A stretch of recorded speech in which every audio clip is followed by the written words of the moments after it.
Good morning. Welcome to the special meeting of the Newark Municipal Council on Tuesday, October 21st, 2025. In accordance with New Jersey law, adequate notice of this meeting has been provided to the Star Ledger, the Jersey Journal, and the public at large, establishing the date, time, and location of this meeting. In addition, the agenda for this meeting was disseminated on October 17th at the time of preparation and posted on the city's website. Roll call, please. Council. Gonzalez. Present. Kelly. Here. Quintana. Here. Ramos. Here. Scott Roundtree. Present. Silva. Here. President Clump. Present. Council President, council members, we are on page 4 of the special meeting agenda. Resolutions. 7R4AS is the cancellation of commitments payable and 2024 appropriation reserves. Council as a whole to adopt. Roll call. Council. Yes. Gonzalez. Yes. Kelly. Yes. Quintana. Yes. Ramos. Yes. Scott Roundtree. Yes. Silva. Yes. President Clump. Yes. 7R8AS through CS are all regarding the 2025 municipal budget items. A is authorizing the budget, B is amending the budget, and C is the final approval of the 2025 municipal budget. Council as a whole to adopt A through C.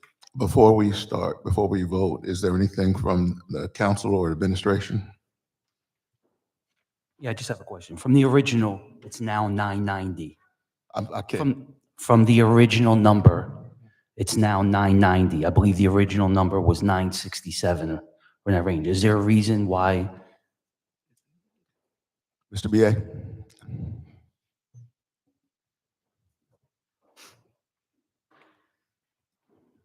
Good morning, Eric Pennington, Business Administrator. Morning. There's two, Councilman Silva, through you. There is a reason for the difference. After going through the budget and making the appropriate changes and doing the calculations, the number that you have as the final number is what the ultimate budget will be. And while I'm here, I'll anticipate one question. I'm going to anticipate a question that I got from Councilman Gonzalez, which I think is sort of an appropriate question for everyone else. He wanted to know how the rate would be affected by the ultimate change. And indeed, the rate went down from 4.016 to $4 per 100 after the ultimate calculation. I'm sorry, Mr. BA, could you speak up a little bit? Sure. I want to say that the ultimate rate went down from 4.016 per $100 of assessed valuation to a flat $4. So we were able to have a decrease in what the ratepayers will ultimately see at the end of the budget once it's adopted. So I think that's important for everybody to know. I think too, Councilman Yes, Gonzalez. and that Councilman was Gonzalez. as explained to me by reduction of expenditures, appropriations that were reduced by $1 million. So every $1 million more or less reduces a penny Right. in the tax rate. That is right. So appreciate that. I think also to Councilman Gonzalez's question, he's an extraordinary budget chair and he comes with all these great questions. There was a question of whether or not our budget would be, the future budgets would be handled digitally, similar to what the county has. And I've spoken with our budget director, Darlene Tate, our acting finance director, Ben Guzman. And the budget, this past budget actually was handled digitally, but going forward, it'll be done more efficiently. Plan to start working on it immediately for the 2026 budget. I expect that Councilman Gonzalez will be checking me and make sure that we're doing that. And I'm prepared to give monthly updates or more frequently as necessary to make sure that we don't have a spending plan, that we actually have a real budget in 2026. And so I'm prepared to work with Councilman Gonzalez to make sure that the full council is aware of where we stand as we go forward periodically. Thank you, Council. Anything else from the council? BA. Councilman Ramos? Thank you, Mr. President. To the BA, I do want to say that I appreciate you following up on a lot of our inquiries. Um, It put us in a kind of a tough position this year because the budget was introduced so late in the year. It limits the council's ability to provide input, feedback, and suggestions on how we can, maybe reduce expenditures. Um, Be that as it may, I know there are a few other towns around the state that are in the process of finalizing their budget as well. But, I really feel that we have to do better when it comes to the budget process. I know Councilman Gonzalez, as the chair, has offered a lot of suggestions. He's been very proactive in asking questions. But as we move into next year's budget process, we anticipate some of the same challenges you had this year that you had last year, especially pending revaluation. And I strongly encourage the administration, as you prepare next year's budget, that, we need to tighten our belt a little bit and look to reduce expenditures, especially if we're going to look to potentially borrow money again to deal with the offset on county taxes and potentially increase taxes in 2026. So as you go through the process of preparing next year's budget, we gave some suggestions the other day as far as things that may seem frivolous or small, but I think every penny counts when it comes to the kinds of things that the city is spending money on, especially as we look toward some tough days ahead. And it's a tough consideration for me because I'm usually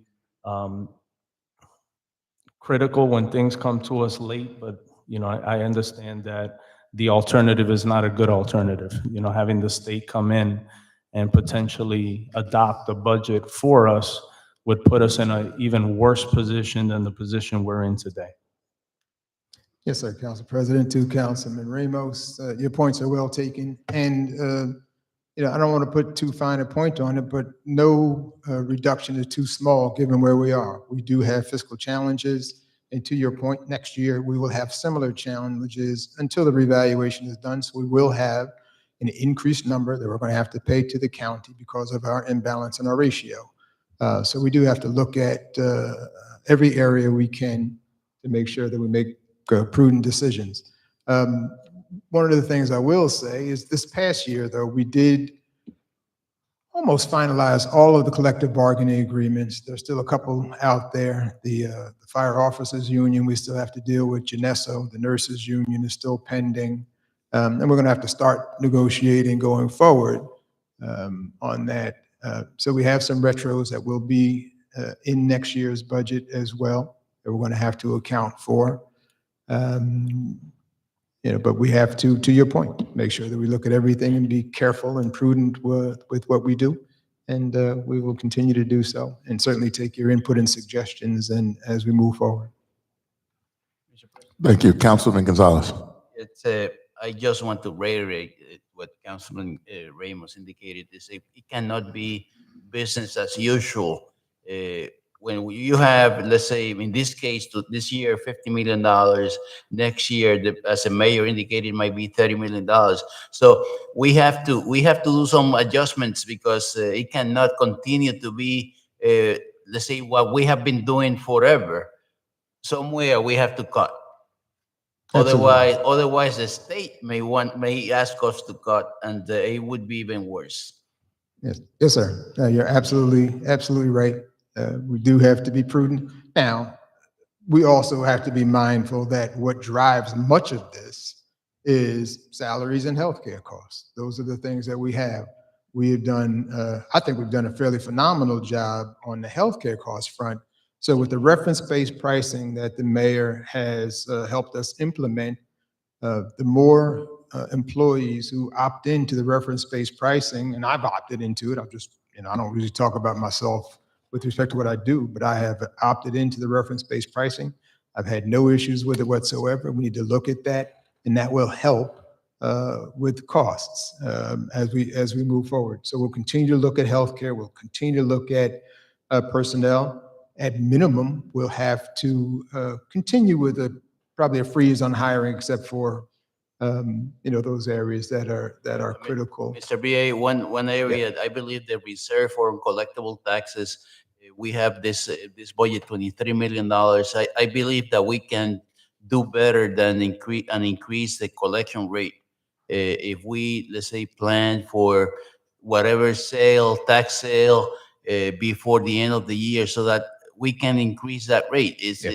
I believe that's like 5% more or less, or 10% of uncollectible taxes. I believe that if we reduce that to 2-3%, we might have, let's say, a lower tax rate for our residents. Absolutely. And we have an aggressive tax collector, and every now and then, quite frankly, I have to, tell it, whoa, slow down a little bit, but perhaps you're right. We'll have to let the reins loose. In fact, some of the pilots that we have, the Teachers Village, for example, is likely going to go into the tax sale because they have not paid what they're supposed to pay. We have to look at all of the pilots and make sure that they're in compliance. We'll be sending out letters to them and others, and we expect that should increase the collection rate, so the amount for uncollected taxes should be adjusted appropriately. But your point is well taken. We're looking at every avenue with respect to pilots, taxes, and making sure that the tax sales are out there and are appropriate.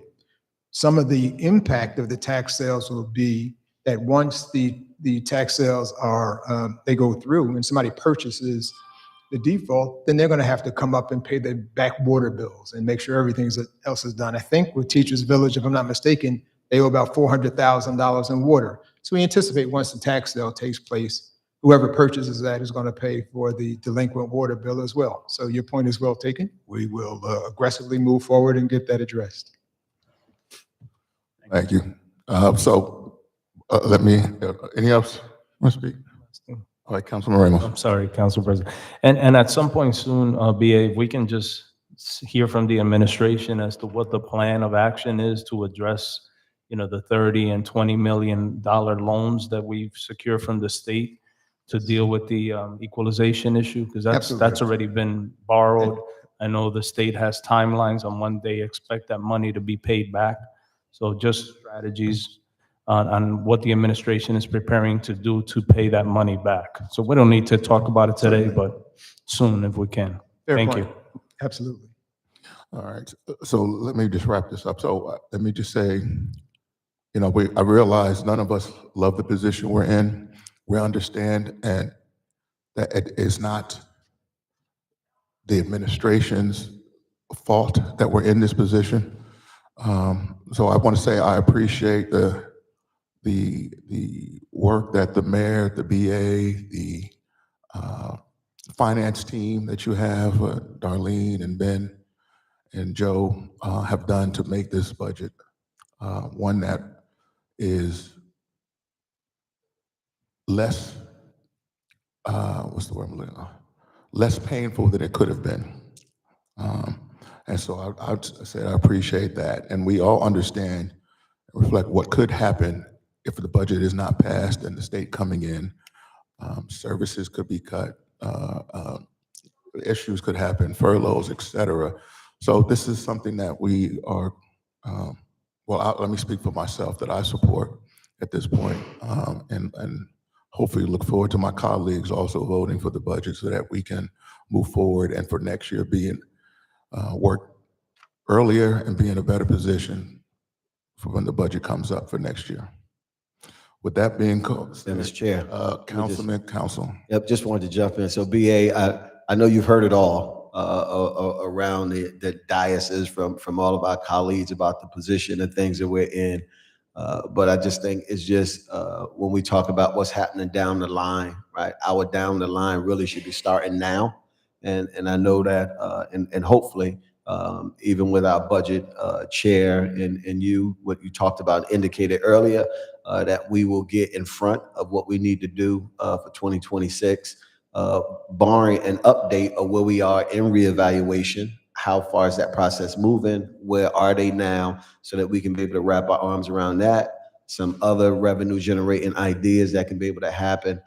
Also looking at individuals that may be in arrears or some other areas, all into kind of things that would, be able to help us look at where we are revenue-wise, I think would be good and prudent for us to do that and to continue to have conversation and to have a presentable budget to us earlier that we can be able to work through for the 2026 year and see where we are comparatively to what it is that we need to do to help move the city out of this, kind of situation that we're in. I'm confident and hopeful that we can, we get there working collectively and collaboratively to be able to do that. And that, requires all of us together and none of us, trying to, work on a separate island to get somewhere where we need to get to for the benefit of the residents of the city. I think we don't want to lose focus of that everything that we do here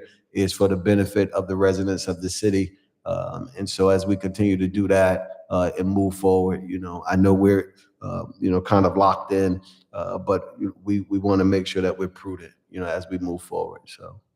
Absolutely. I know, Council President, you are anxious to move on, but Council actually did raise one other point that I do want to address because I think it's important that certain businesses out there understand the aggressive approach we intend to take. In the South Ward, there are several airport parking lots that are operating unlawfully. We are either in the process of shutting them down or making sure that they go through the appropriate zoning process. I see Jennifer Carrillo Perez is here in the audience. Her partner, Elnaldo Webster, represents some of those companies. They have brought in checks of $500,000 to bring themselves current. We expect that that's going to continue, but they can't just pay their way out of the situation. They have to be in compliance. They have to be zoned appropriately. They have to have the proper processes in place to make sure that we are collecting the revenue that we are entitled to, and we will be aggressive to shut them down. They're on McClellan Street and Frelinghuysen Avenue. They know who they are. I'll be working with the law department to get an order to show cause to shut them down. And so those people who are listening to this now, they need to get into compliance. We need the money, but we don't need the money to the extent that we're going to allow these businesses to operate illegally. So we'll be on top of that and make sure that we collect as well. Thank you. All right, with that being said, roll call. A, B, and C. Council, Yes. Gonzalez, Yes. Kelly, Yes. Quintana, No. Ramos, Yes. Scott Roundtree, Yes. Silva, Yes. President Crump. Yes. Motion to adjourn? Council, Yes. Gonzalez, Yes. Kelly, Yes. Quintana, Yes, adjourn. Ramos, Yes. Scott Roundtree. Yes. Silva. Yes. President Crump. Yes. Meeting adjourned.